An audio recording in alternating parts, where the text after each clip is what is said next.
This is Tulsa of Lakha Mandal village in Uttar Pradesh. Sold into prostitution by her husband to earn their freedom from the local moneylender. Tulsa spent her youth in one of the brothels in Delhi and returned home to her village almost empty-handed.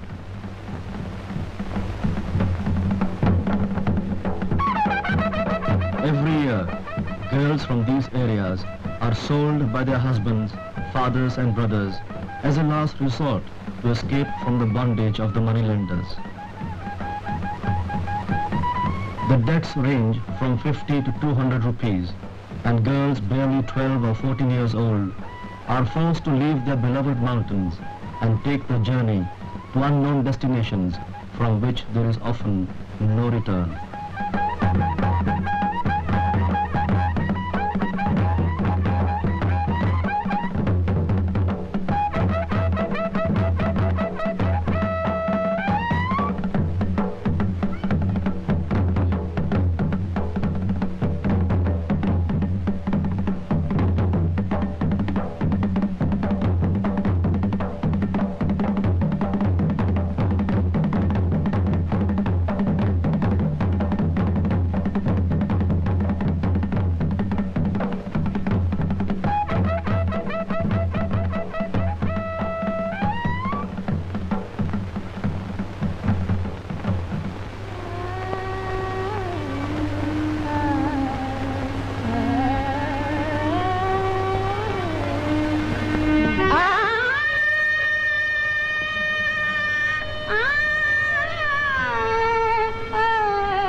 प्यार तुमसे है पति पति गुलाब हो जाती हर कई माह ख्वाब हो जाती तूने डाली जमे फरोश नजर वरना शबनम शराब हो जाती शहर का वक्त है शहर का वक्त है और जाम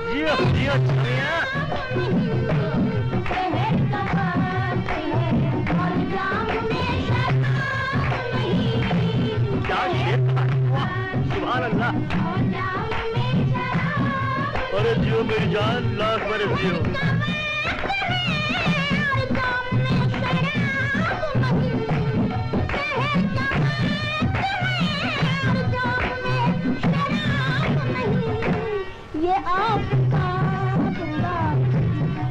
In places like Delhi, some are traditional singing and dancing girls. But there are areas where under this garb, the world's oldest profession continues to flourish. And sometimes, behind these scenes of glamour and glitter, somebody is trading in human flesh. After being sold for a price of 1,000 or 2,000 rupees, these girls lose the right to their own lives. Sometimes their working day starts at 6 a.m. and ends at 1 a.m. the next day, being forced to submit to sexual intercourse as many as 20 to 22 times a day.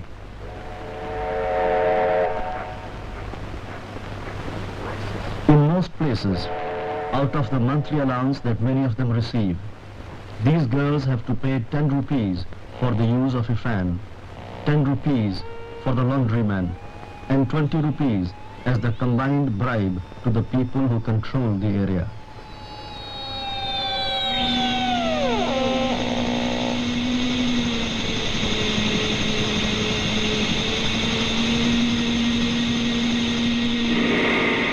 After 15 or 20 years, most of them return home with barely enough to cover their traveling expenses.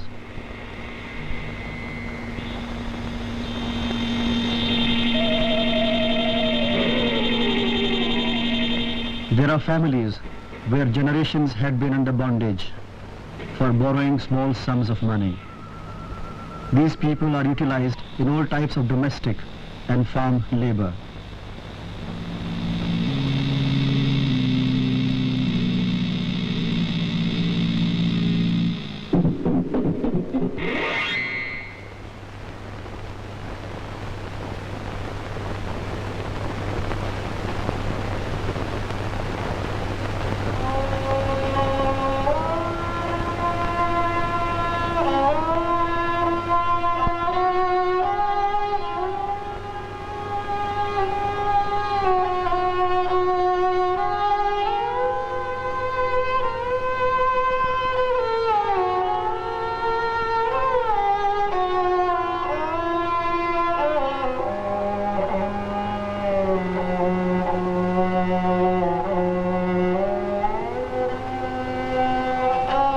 Sanki tried to escape her poverty.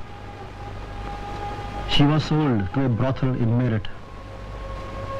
Sanki returned to her village after being humiliated and cheated and still bonded to poverty. Tulsa talked to us of her days in Delhi. Delhi मेरे को 15-16 साल हो गए इधर। तो क्या करेंगे? क्या कमाया? जो कमाया था वहीं बराबर कर दिया। वो कैसे? ऐसे सारी उम्र वहीं बचपन वहीं गुजारा हमने। जो कमाई थी तो मकान मालिक ने खा लिया उधर। हमारे पहले कुछ भी नहीं था। तो वहाँ जाके क्या फायदा हुआ? कुछ भी नहीं। तो सारी दुनिया के साथ नंगे सोए? नंगे सोए। फिर क्या? तब बुढ़ापा आ गया, घर आ गया। लेकिन वैसे तो पैसे वहाँ बहुत मिलते थे ना? क्या दूध में देते 20 कमाते तो इसमें क्या मिलता हमको? 5 मिलते थे इसमें से भी आधा हिस्सा मिलता है। तो 5 में से 10 में से कर्जा काटना है। 5 हमारे को 5 कर्जा काटना है। इसमें से क्या मिलता है? वापस लौटे कितने पैसे लेके आए? कुछ भी नहीं, सिर्फ किराया लेके आए।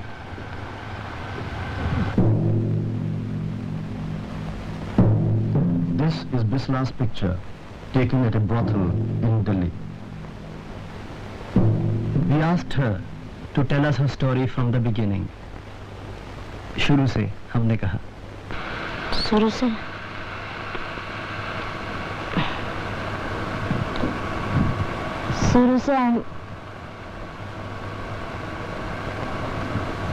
हम मजबूरी से गए थे। हमारे पास पैसे नहीं थे। जब हमने शादी करी तो ठाकुर के पैसे लिए थे। ये लोग हमसे काम करवाते हैं, खाली खाना देते हैं बस। तब हमने बोला कि हाँ ठाकुर काम नहीं करते, हम नीचे जाते हैं। फिर हम दिल्ली गए। फिर आपने भला बुरा करके वहाँ हमने इन लोगों को पैसा दिया। वहाँ भी पता नहीं क्या क्या मुसीबत आई होगी, क्या क्या परेशानी होगी हमारे लिए। रास्ते में भी हमारी बेइज्जती होती है, घर आते वक्त बेइज्जती होती है, नीचे जाते वक्त बेइज्जती होती है। क्या करें? फिर यहाँ की परेशानी से वहाँ अच्छा लगा हमारे। हमने बोला कि ठीक है 10-20 रुपये हमारे पल्ला पड़ जाती है। तब हमने दिल्ली जाके इन लोगों का कर्ज दिया। चाहे हमने कुछ भी किया होगा, हमने सबके पैसे दिया। फिर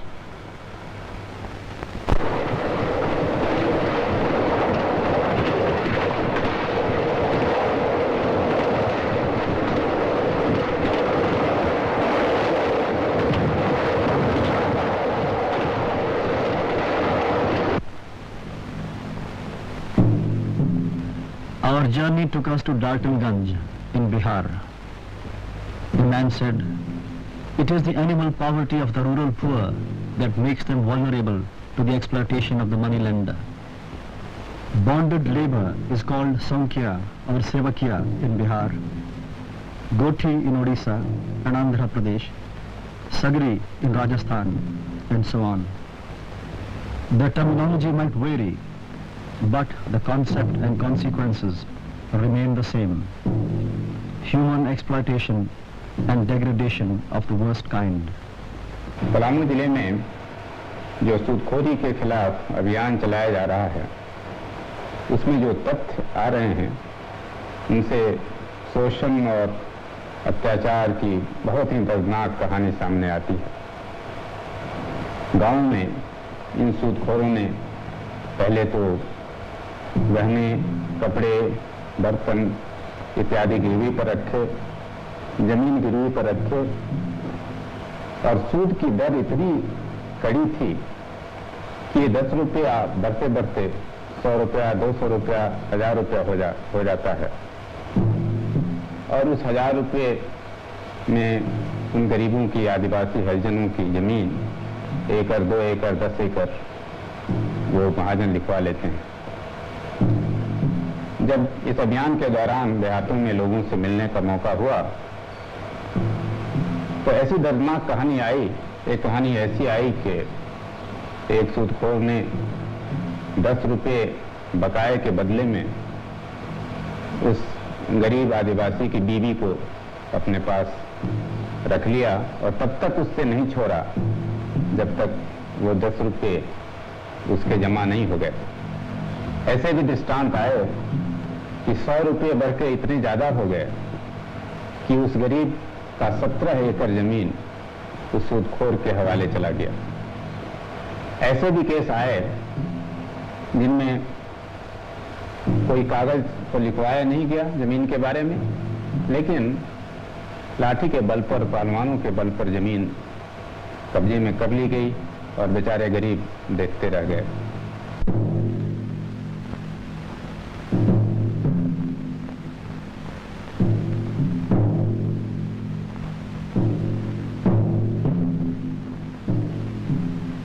जमीन हमने ले ली लाला जी से 1000 रुपया में। वो नारायण साहब हमरा ले लेलन जबरदस्ती कि हमार जमीन है, तो मत जोत, न कान कपार तोड़ देवो बहन के चोदो, और न चल के डाल्टन में केवाला लिख हजूर घर में ढुका के हमरा मार दिले भीतरे ठेवना में। अभी तक दागी है हमरा मार दिले से। अब कर्मचारी बाबू हमरा 150 रुपया लेके रसीद होकर नखत काटे और पर साल सावन में हजूर ले हते 15 महीना हो गया।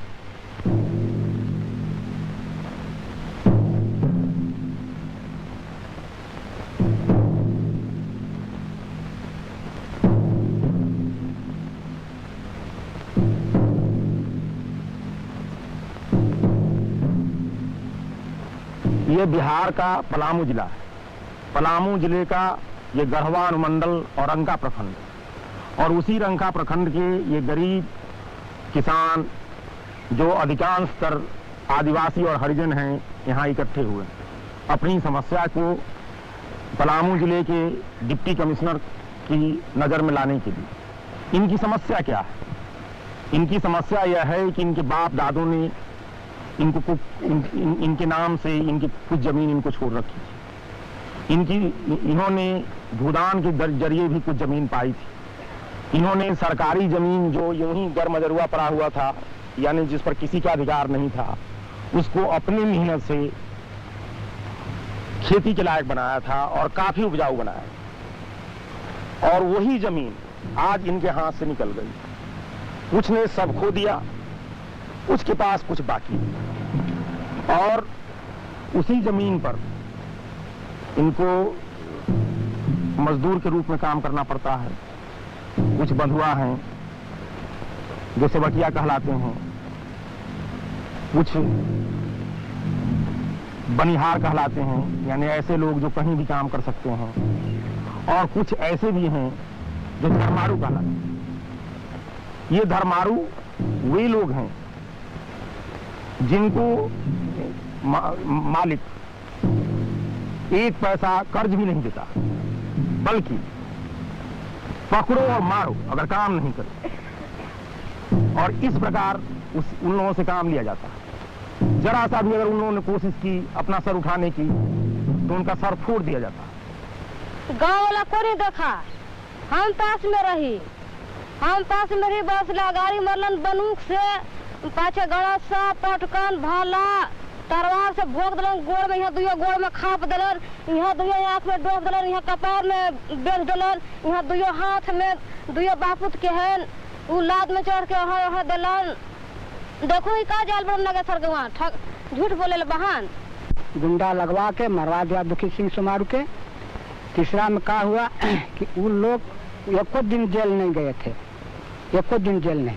सेवक सिंह के नाम से भूदान जो बा हजूर वो भी छीन ले बा जबरदस्ती, और करमचंद सिंह के नाम से भूदान जो बा और रैती उनकर बा वो भी छीन ले बा राम जतन के नाम से बा। After independence, forced labor had been legally abolished.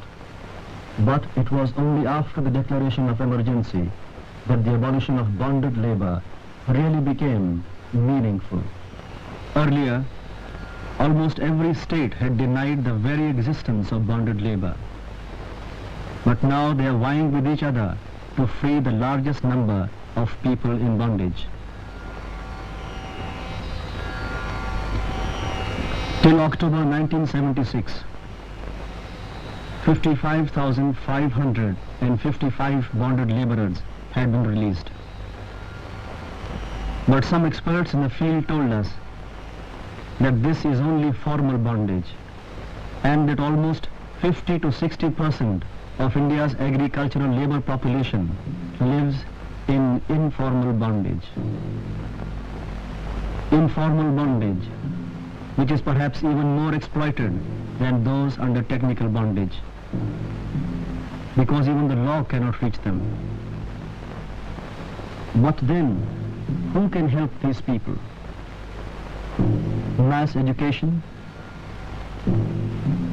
alternate economic sources for their existence,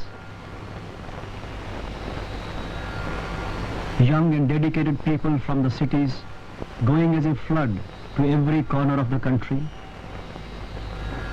Can they wipe the ignorance of centuries? A government can only help with legislation and money. But a social revolution can never succeed without the dedication and active participation of the educated minority. People like these had been forced into bondage for 20 years or more for the loss of a goat or a loan of 9 annas. But for the first time, we saw a beginning to break the silence into which they had been brutally forced for all these years. शादी करे के लिए 100 रुपया ले ले रही। अच्छा तो ओकरा बाद में बंधुआ मजूरा हो गई, ओकरा बाद में सरकार ने बैल हर दिलन और जमीन भी दे दिलन। ओकरा बाद से हम कमात खाती घरे आराम से बाल बच्चे के साथ। Doman Singh, once a bonded laborer, now tills 2 acres of land. But this could not have happened until strong legal action had been taken against men like Narayan Sao. We met Narayan Sao where he now is.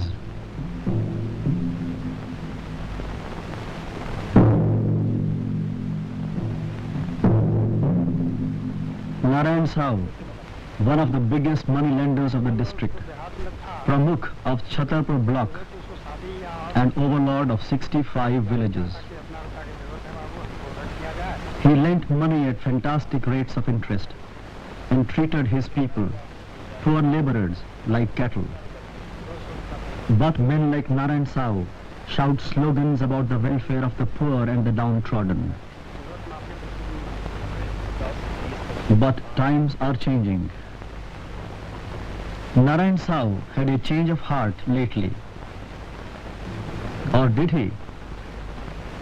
Almost a year and a half after Prime Minister Indira Gandhi had said that the practice of bonded labor is barbarous and should be abolished, he had returned 55 acres of land that he had extorted from the poor. We knew there was much more that he was hiding. Before leaving, we asked him a question. Narayan साहब, ये आपके दिल में कब आया जमीन वापस करने का? 55 एकड़ जो जमीन आपने वापस की हरिजनों की, कार्यक्रम शुरू हुआ तब से। उससे पहले नहीं आया? जी ना। तो ये अब कैसे आया?